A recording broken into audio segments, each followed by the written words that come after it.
Another day, another Bandit loss in 2026. This time it comes at the hands of the Vancouver Warriors, 11-9 last Friday night.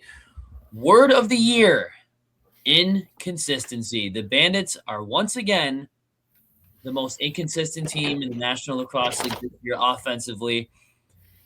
What do you think, Tony? They played about a 17-minute performance. They had an insane second quarter, were terrible in the first, terrible in the third, and I would say okay at best in the fourth in the last minutes. I would say they played a full 17 minutes in Vancouver. They are now 4-6 on the season. Banditland Boulevard, we're back here for you. Trevor and Tony, 4-6. I'm just going to flat out say it right now. I do not think this is the Bandits here. I don't know if they're a playoff team. I don't think they're going to be a playoff team. With the way how inconsistent this offense is through 10 games, we're past the halfway point. We still don't have an identity on offense. Questionable, very, very questionable goaltending, as well as very, very questionable defense. I'm just going to flat out say it right now, Tony. In order to keep your season alive, you probably have to sweep the head-to-head or not the head-to-head. You have to sweep the back-to-back next weekend. And the way that this offense is running this year and how bad Matt Vince has been this year, I just don't see it happening. So just to get it right out of the way for you guys, I don't know how long this episode's going to be, but I can tell you right now, I do not think in 2026 the Buffalo Bandits are going to make the playoffs.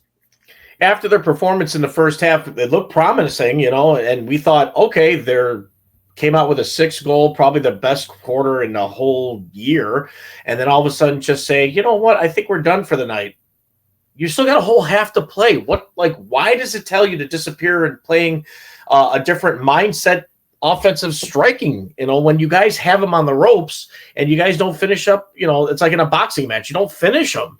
So what is going on? What is the mindset going on in everybody's head in the second half? Or is this, is age really starting to catch up to us? Is it or we're just very, very unlucky in the second half? But again, first half compared to second half all season long, we've been strong at first, but then just all of a sudden all gassed out in the second half. I don't know what's going on, but you're absolutely right with the word inconsistent, but I don't know what's going on with these guys, but hopefully by under Johnny T and Chugger, we got to see what's going to go down. But other than that, something's got to be said. Some sort of land fire has to be mentioned for them to wake the hell up, but they got to do it themselves. But after watching that game at Mitchell's Tavern with you and your brother and our friends, but it's like we see the demise in that game style that they have. And great first half, not saying anything bad about it except for the ugly first quarter start, but that push that they know they can score goals at will. They know they can get to the goaltender and through the defenses, but it just, whatever in the second half was said, told them to stop playing. It did not look like the Bandits of the championship years at all. And we do not look like ourselves anymore. No, I think it's, I think we're slowly starting to see this dynasty start to fade away. I mean, and I put it out on my Twitter on Friday night. I said, imagine telling yourself in 2019 that 2026 would finally be the year where the Bandits start to look human. So we love the three-peat. We got the banners behind us. I mean, they're the undisputed champions. We never took any of those championships for granted whatsoever. We love being the undisputed champions. But after watching last night and losing games to Philadelphia, losing games to Ottawa, losing games to Halifax in overtime, Halifax, Philly, and Ottawa, 3 just to mediocre to trash teams. And to lose all 3 of those games at home and then to not slam the casket lid on the Vancouver Warriors when you had them on the ropes. And you should have beat them. I think the dynasty might be fading. I think their Bandits are starting to look human, and we're starting to see a real possibility here of a different team being crowned champion in 2026. I will just get that out of the way right now. Now, it was a weird game over in Vancouver. 5-1 was the score, I believe, or 4-1 after the first quarter.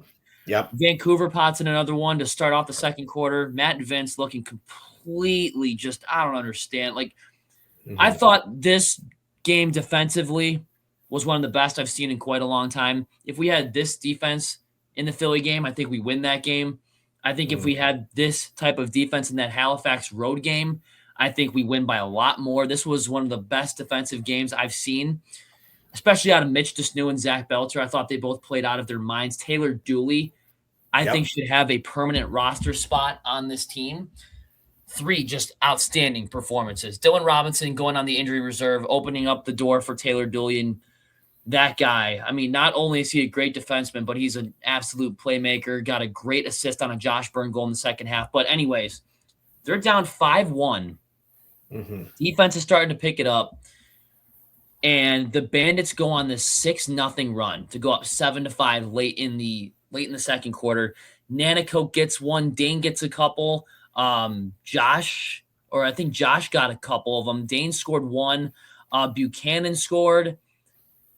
Nick Weiss got on the board on a great pass from Mitch Desnew. So you're getting your secondary guys, your primary guys were starting to look like their primary guys.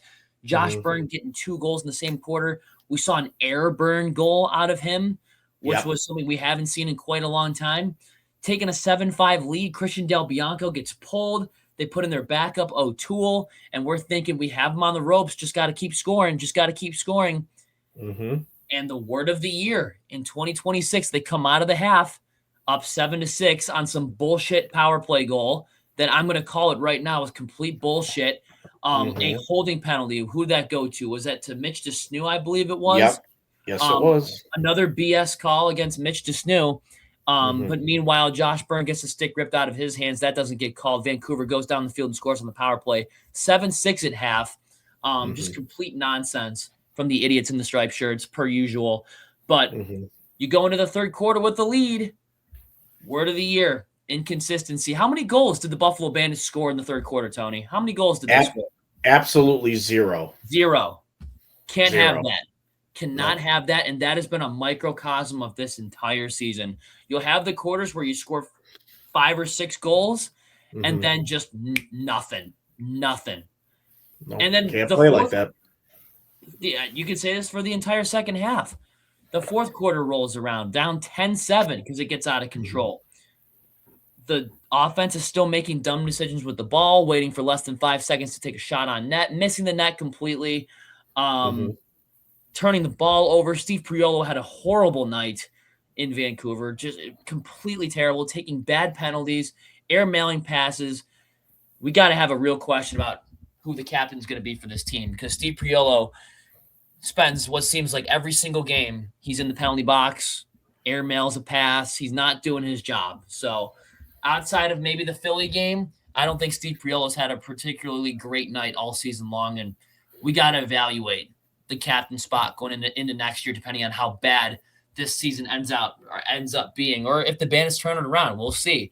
But yeah, they're down 10-7, and the only player to score a goal in the half for the Bandits was one guy, the 37-year-old veteran who's in his final farewell tour of his NLL career, Kyle Buchanan.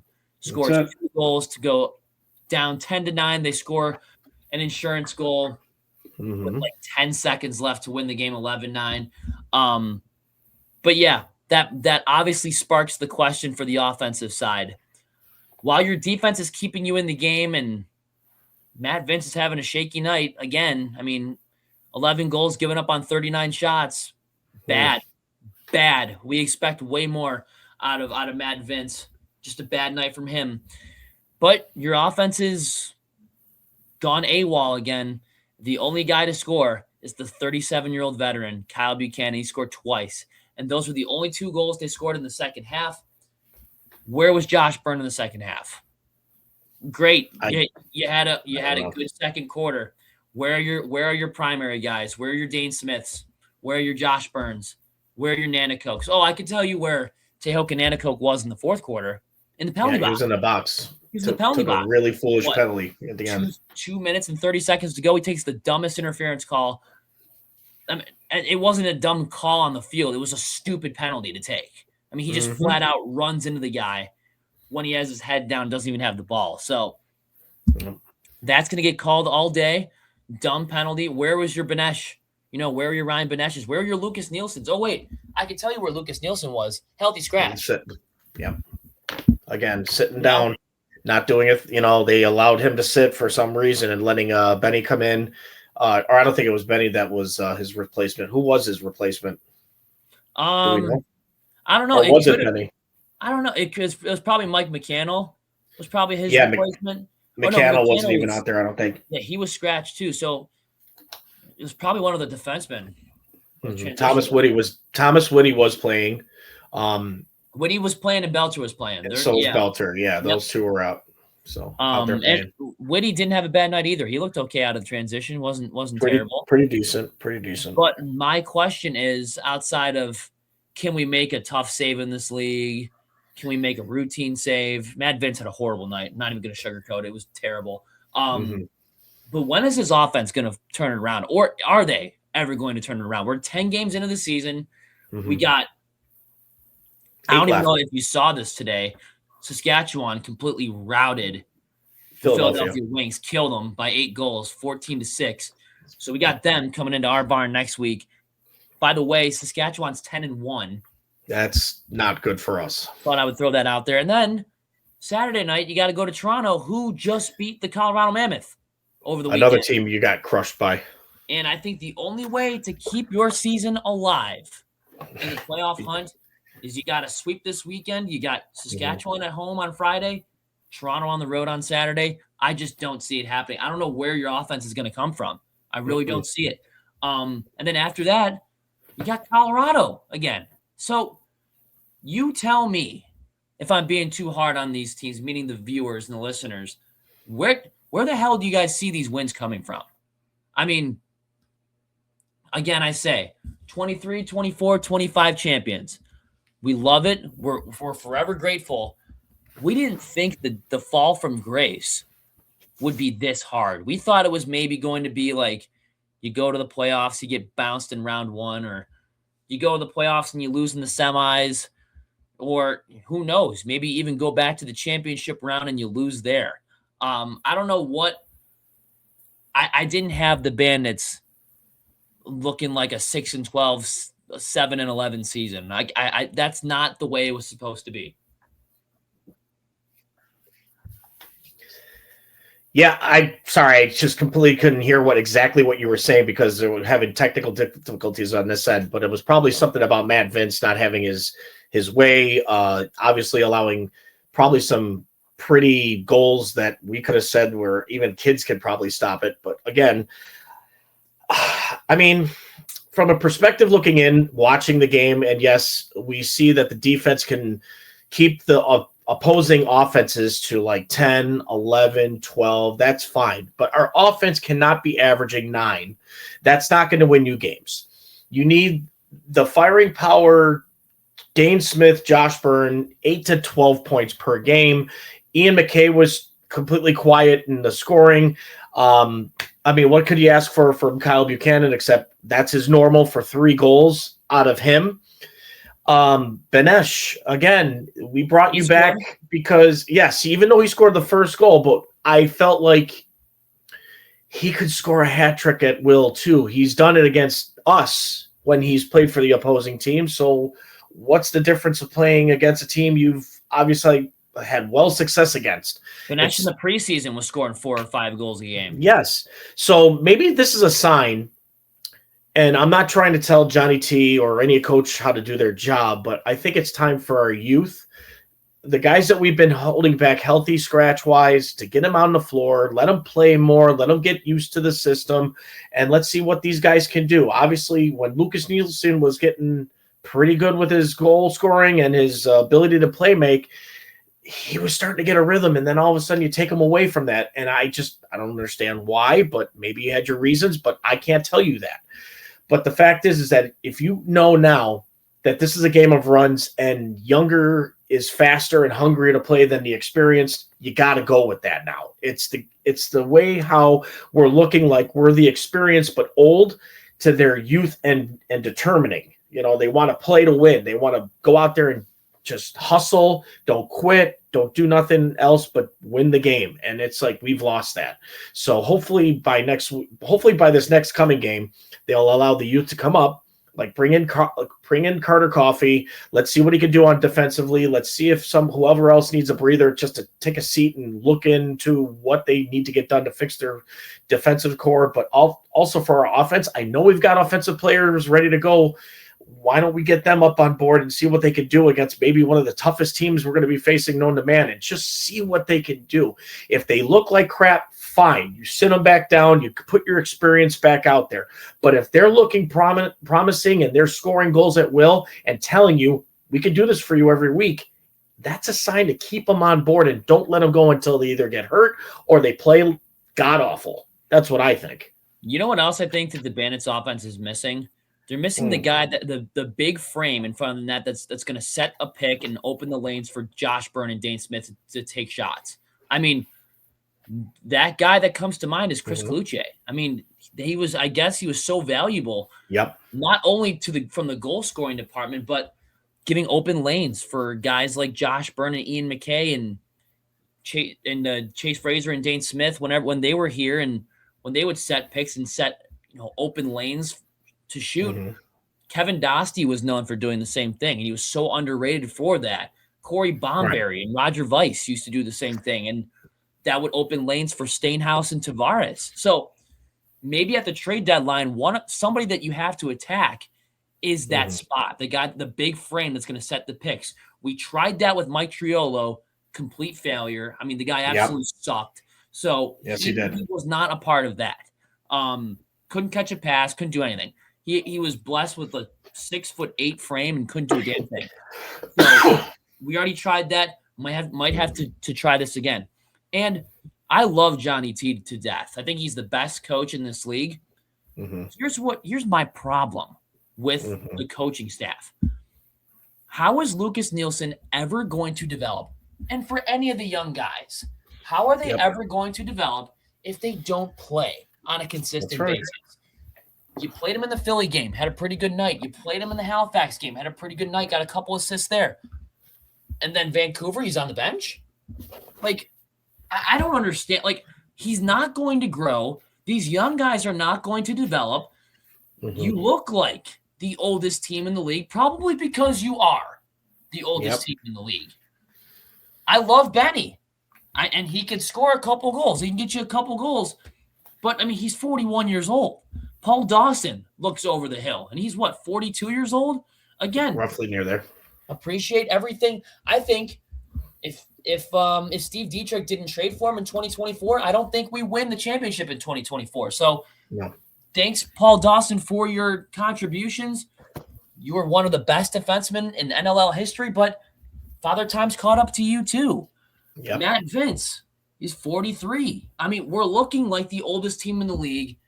We look out of shape, probably because we are the oldest team in the league, or one of them. I don't know how Philadelphia is. They got to be up there too with some of their guys. But Dane and Josh are in their 30s.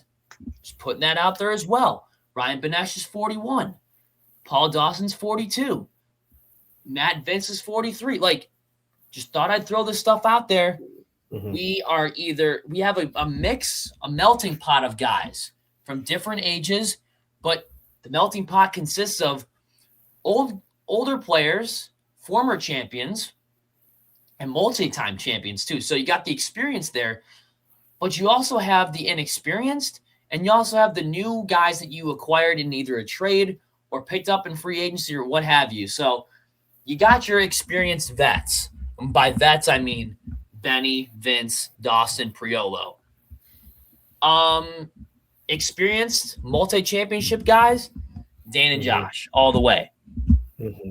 Random acquisitions, Mike McCannell, Thomas Whitty, to name a couple, and maybe Taylor Dooley. So you got a decent range there, but I mean, Chugger, if you want to save your season and you want to set history, make history, and you want to four-peat, maybe it's this week you have to make a trade.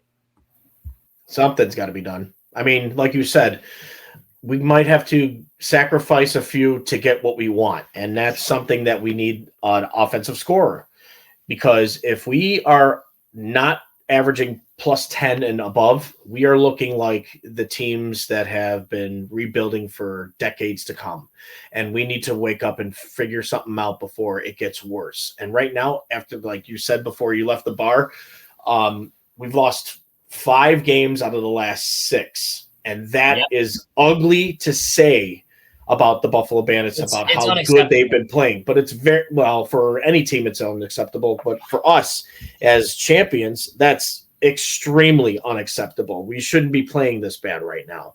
I mean, yeah, there's those few games you want back, but it's already in the past. You got to stop thinking about that. We got to keep moving forward and trying our damnedest to get that W back. But after the way you guys keep playing inconsistent, especially playing one half and then just stopping the next of scoring, it's not going to win you games, boys. And you can't rely on defensive goaltending every freaking game, because that's not going to be the way to win.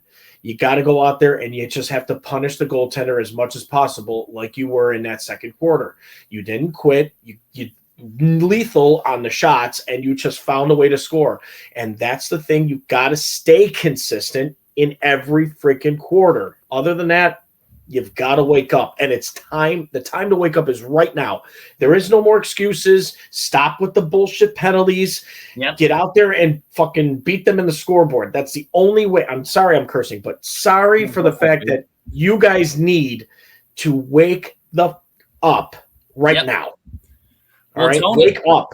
I don't know if we want to criticize him too bad. We might get some comments from people in Bandits Mafia saying that which is fine. And they can say what they want, but we're just seeing it like it is. They might say that we're like too spoiled or something of that effect. I'm sorry. I just want to set history. You know what? If we win 3, I want to win 4. You know what I mean? I want to win 5 if we do win 4. No other team has forfeited. Sorry.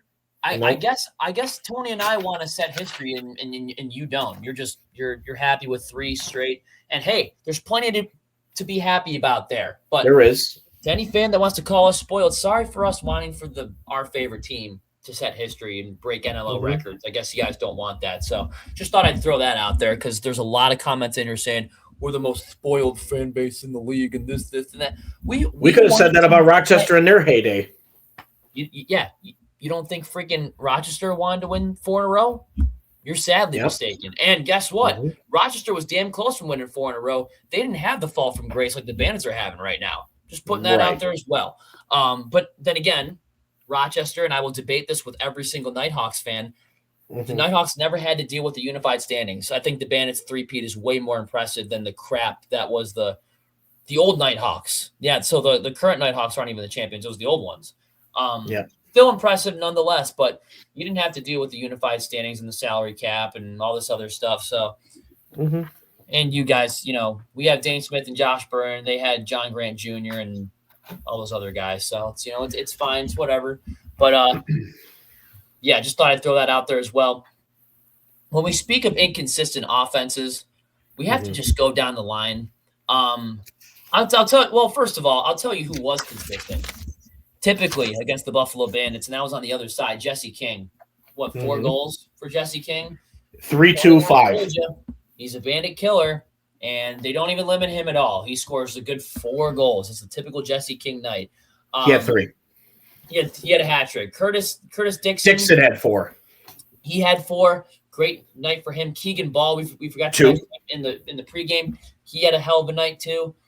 And Christian Del Bianco, as soon as he got pulled and got put back in the game, and he was lights out. And I will say right now, the Bandits did get a lot of shots, but the quality of shots weren't there. I'll take quality shots over quantity. They did outshoot them, but I mean, a lot of those saves, Christian Del Bianco didn't even have to move. So I just thought I'd throw that out there as well. Consistency on offense, or inconsistency for that matter. I'll tell you who is consistent on the Bandits when he's not taking penalties in the fourth quarter. Tehoka Nanticoke scored again. 10-game goal streak for that dude, so we like that. But Ian McKay, no goals, just 4 assists from him. Just very quiet. Ryan Benesh, 1 goal, typical of what we've been seeing all season long. But, looking at guys like Clay Scanlon, 0 goals, 0 assists. Dane Smith, 1 goal. We're not consistent at all. Kyle Buchanan, I think, probably had the best night for the Bandits. And I don't think I'm wrong saying that. If Kyle Buchanan is scratched or if he doesn't play this game, the Bandits get shut out the entire second half.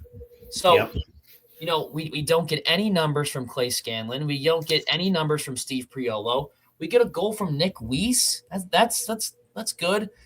Josh Byrne, 5 points. We know he can easily hit 7 to 10 at East, and Josh Byrne's not all the way back. But that's going to be the reason why the Bandits don't go far at all this year. They're way too inconsistent on offense. They look old. They look flat-footed. And your goaltending is just not what it once was. Well, getting to what you were saying about with our players and what we've been doing, Byrne went back-to-back nights with 5 points, finding his rhythm back one game at a time. This is yes, he played phenomenal in the first half. I'll give him that. But then it just went back to old reality. I can't figure out how to score any goals. But again, the hesitation on his shooting, let's say overthinking is more like a term to use, is because the moment that you have that window and you don't want to take your shot, and then a defenseman's already upon you, like blocking you or whatever. But when that window is there, you have to take chances, regardless if it's over the net, your guy gets the loose ball on the rebound, and then you just take a shot within the time limit of the clock. But Josh Byrne, you're finding a rhythm again. You're getting a 2-goal nights here and there. Great. But we're looking for a hat trick to a sock trick now. I know that's the bar you set from last year to now. You set that bar. You have to get back to that. That's on you. But when you have that window, don't hesitate to take the shot, even if it's got 15 seconds left on the clock. Take it, because that's what they won't expect you to do.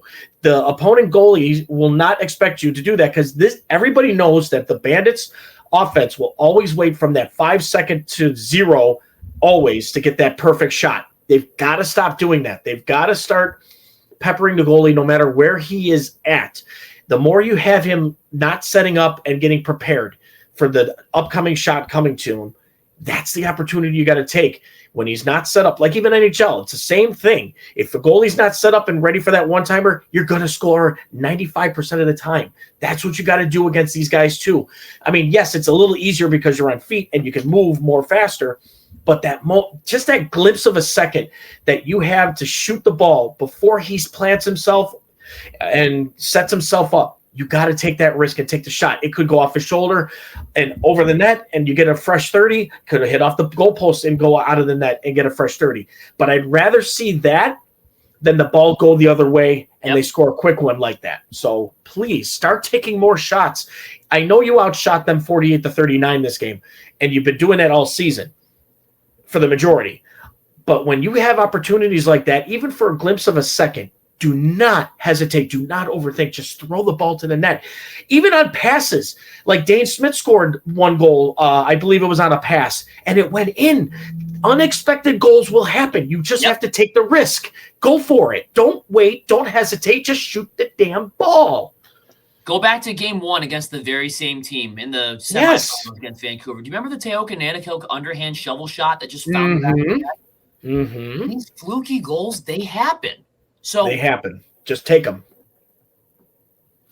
I did mention something about the quantity of shots. Yeah, we want a high quantity of shots. Sometimes they go in, sometimes they don't. But the ones that go in, it doesn't matter how, just shoot the ball. Sometimes they bounce in. It's worth the same as a pretty goal. Throwing that out there as well. Another thing that I told you at the bar, 6 goals in the second quarter. You jump out to a 3-0 lead against Philly. You jump out to an 8-3 lead against Halifax.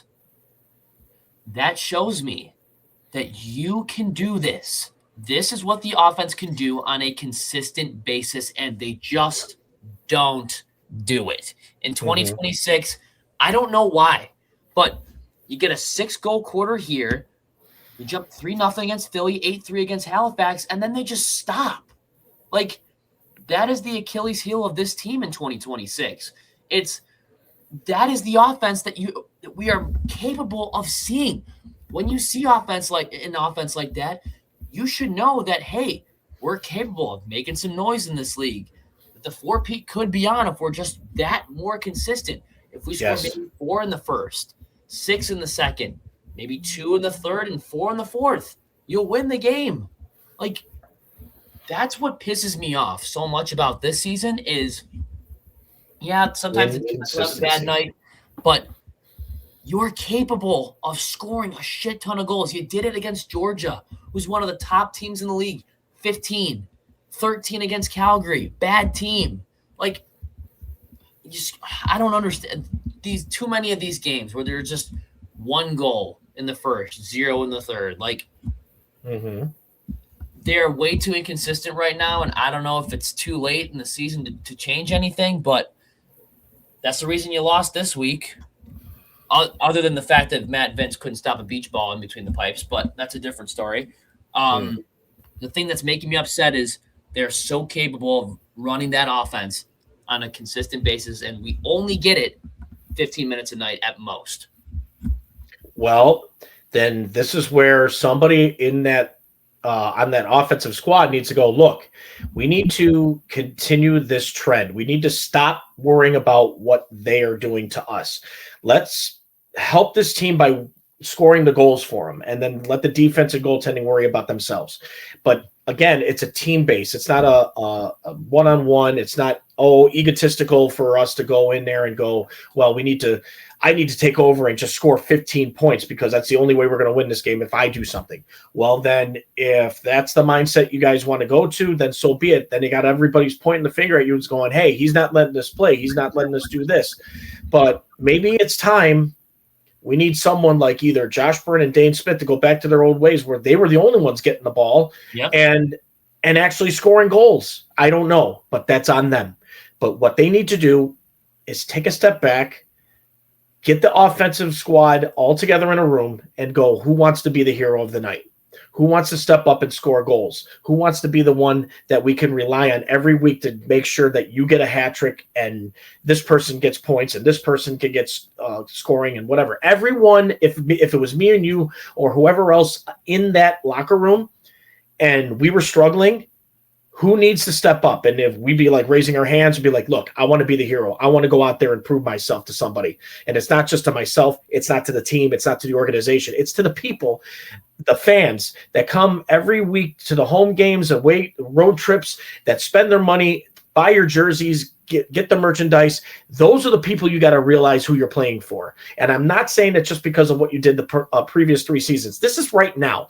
That those who go out there and expect to see champions win, and they go out there and they're like, well, why am I going to buy seasons next year if this is going to be the outcome of what's things to come? They want to see you guys win. We want to see you guys win. And it's not because of the money situation or it's not that, but we believe in you guys because that's what we do. And even though if we're critical, but that's what we also do. If we can't do it, you guys can because you're the ones out there in the uniform. You're the one out there playing the game.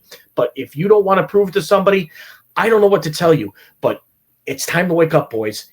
Whatever it is that's fucking bothering your head, slap each other in the back of the head and go, look, outside of the world is whatever the fuck is bothering us. In here, we're a family. We bring it to the table and win. That's how you got to go in there and play. That's it. I mean, just got to go in and you got to win. I mean, obviously, there's 8 games left. If they win out, different story. 12 and 6. That's still prominent. 12 and 6 is easily a top 4 spot, which should be. Your goal is 6 wins. I'm not going to – you're allowed 2 more losses. But other than that, you better come out fucking gun-ho. Yep. And, oh, man, it's just – yeah, it's so disheartening just to watch this happen. And, you know, I was also saying before, like, it was supposed to be like a gradual drop-off. Like, maybe you go to the playoffs and lose in round 2. Then you go to the playoffs and lose in round 1. And then maybe it's time to start kicking the tires on a rebuild. It was never supposed to be like this. It really wasn't. We're supposed to start, you know, especially after last year where you started off the season 7-1, 8-1, looking like there was no signs of this slowing down. 2024 was ugly, but it wasn't this ugly in the midway point of the season. But I mean, Tony, I'll be honest. Like, I'm looking at the schedule, and when I see you got Saskatchewan, the best team in the league, next week at home, You got to play them twice still. You got to play them twice, once at home, once on the road. You got Colorado at home again. You got Toronto on the road, who just beat Colorado. You got the San Diego Seals coming. On the road. Rochester again, which I don't think they're about anything. They look like they're in their typical mid-season collapse. Don't take them too lightly, though. But and then I mean, like Oshawa at the end of the year. So if this trend of inconsistency continues, Tony, we can see them go 7-11, 6-12. Like that's a very, very real possibility. That's so sad to say. Although, like, we're gonna have the weekend preview for you coming up this week, and what we think is gonna happen. But, man, if you can't already tell by the sound of my voice, you can see how confident I am going into Friday night's game against the Rush. Or I think you have better odds at winning that Saturday game, but who the hell knows at this point? We shouldn't want this more than the team does. I'm just going to put that out there too. We shouldn't want to win this game more than the team does. But sometimes I don't know. Do you get a sense that maybe some players on this current team are content with the three-peat and just couldn't care less if they four-peat or not? Well, I don't want to think that either. It's a really, really honest question. Like, not a lot of people are talking about it, but do you think there's a sense of contentment on this team that, hey, we won 3 in a row, we tied history. This year will be a stinker, but we can always get it back next year. Like, I can see that. That might be an honest question of mine to everybody out there. No, I can see that possibility because, I mean, look what you have accomplished ever since. I mean, every year the Bandits have been going to the playoffs and they've been going to the championship more times than anyone can count, honestly. 2019. And honestly, for the 7 championships that they've had, I mean, you're the top tier team in the league and everyone's out to gun hole against you. And then you win 3 straight to make a stand back. I mean, that's huge. I mean, I never thought Bandits would have done that, but they could have done that in the early 90s if they wanted to. But it's just, let me just say this, and I'm going to say this with my input on things looking in. I mean, yes, amazing job for the last 3 seasons. Oh, it's for unreal. Winning. It's unreal and unheard of that we've got to witness it and to live it and see it. And do we want to see the team be successful over the years to come? Absolutely. Absolutely. But we don't want to see them just all of a sudden nosedive into the pits after a 3 straight run of dominance. And then all of a sudden it's like, where did that go? I hope it's not going to be another 15 years to come for the next title run or the next title you guys get. But again, that's on them. It's not technically on us, but we just want to know, where is it going to stand as fans looking in?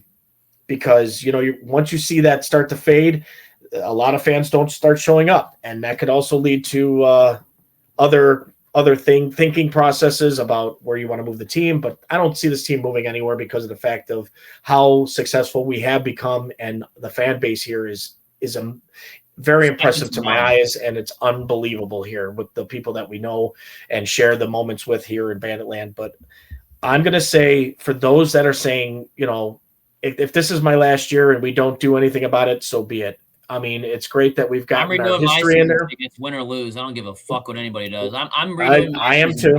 I am too. So it's not like I'm giving up on them, but I'm just letting them know that I just can't wait. I can't wait to see what the youngsters can do for this team and see where this team could go from here. But I at least want them, if they're going to go out like, this is my final year, go out with a bang, guys. I mean, go out there and don't quit.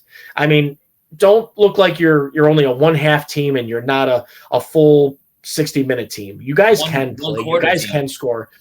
Let's just go out there and prove to them, for one last hurrah, if this is it, and then I can finally say, you know what, I did my duty. I did what I had to do. I won championships for the city and we're proud of it. So be it. But other than that, I want to see you at least not quit. Just don't go out there and play 1/2 and then just give up the next. That by far tells me that you guys are gassed up and it's like, it's time to go home.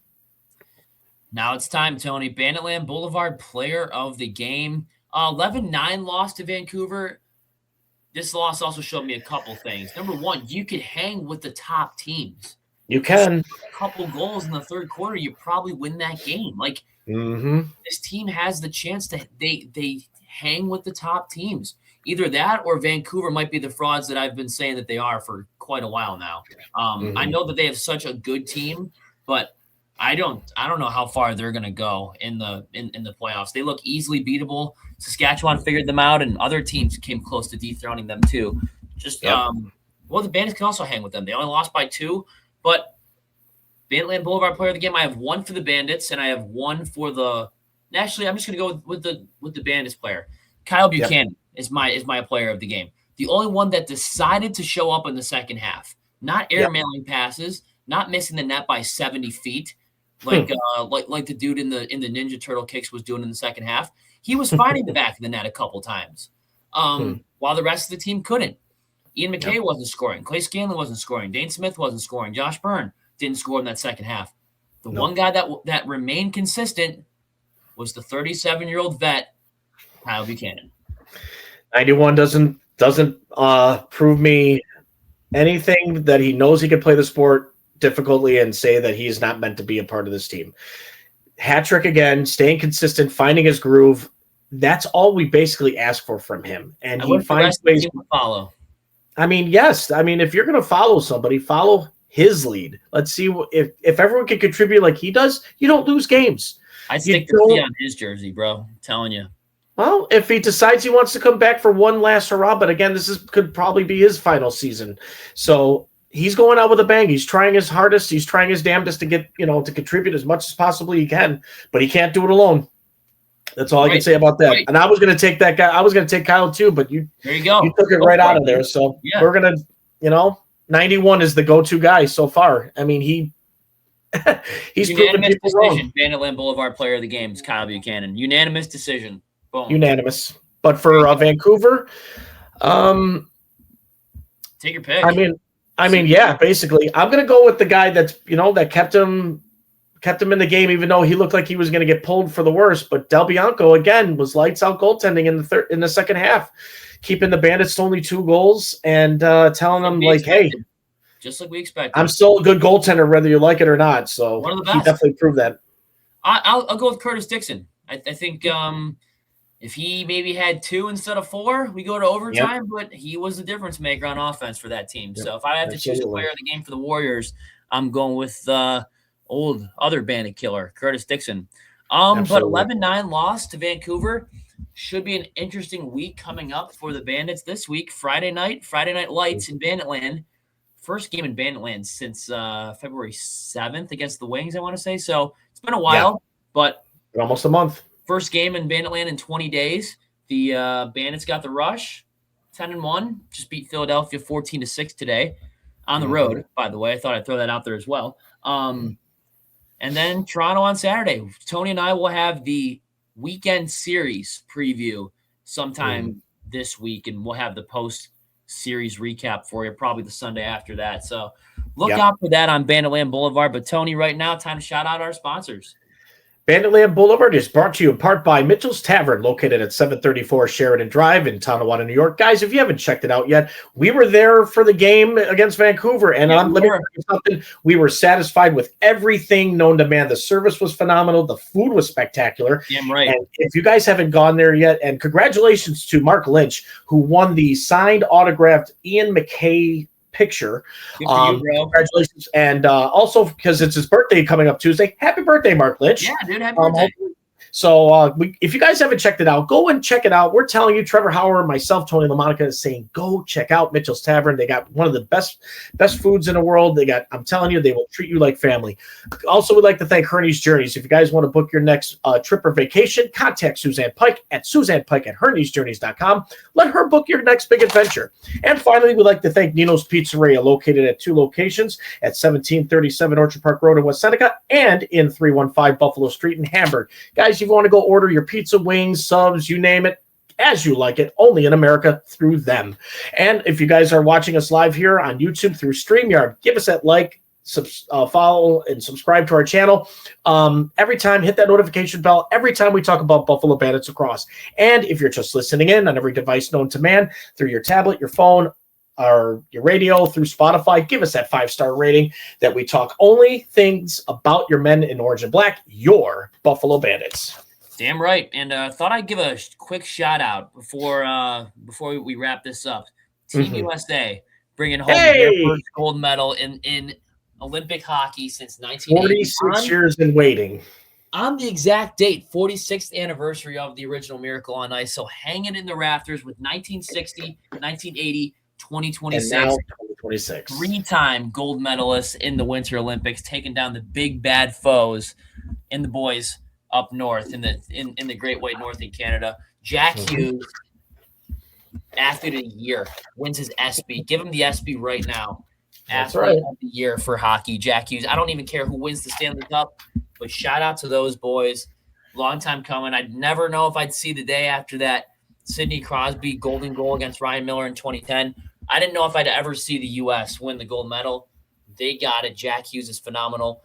Shout out to Tage Thompson, too. Yep. Buffalo Sabre, gold medalist. And shout out to Jack Eichel. I don't give a fuck what any of you guys say out there. I've always been an Eichel fan. Always will be an Eichel fan. So he said a couple bad things after a bad loss about the fan base. Gives a fuck. Jack Eichel's still a Buffalo legend. If you don't like it, go buy your Team Canada jerseys when he comes to town on March 3rd if you want to protest against him. But Bandits lose 11-9. That was a bright spot of the weekend, though, watching Team USA win, I guess. That was the bright spot. But back-to-back games coming up this weekend. Friday Night Lights, Saturday night in Hamilton. So if you want to keep your season alive, got to sweep.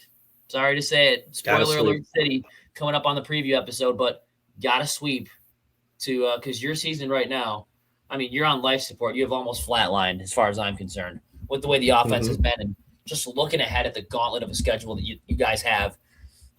I don't know. It's gonna be very, very tough. Well, all I can say is for the guys, be like, look, it's gun-ho from here. You got to flip the switch. It is time to play God mode. It's time to get to championship mode. Every game now is a playoff game. You win every game from here on in. You don't give up. You don't quit. You play through the pain and suffering of whatever mentality you guys are fighting, and you just look forward to the scoreboard and look forward to beating your opponent by 1 goal. I don't care, like I said before, and I'll say it again a million times. If you win 18-17, great. If you win 13-12, great. As long as you got that 1 goal more than your opponent, I'll be wonderful to say thank you, to say about that victory. But you got to prove it to yourselves. You can't prove it to us because we already know you're champions in the heart.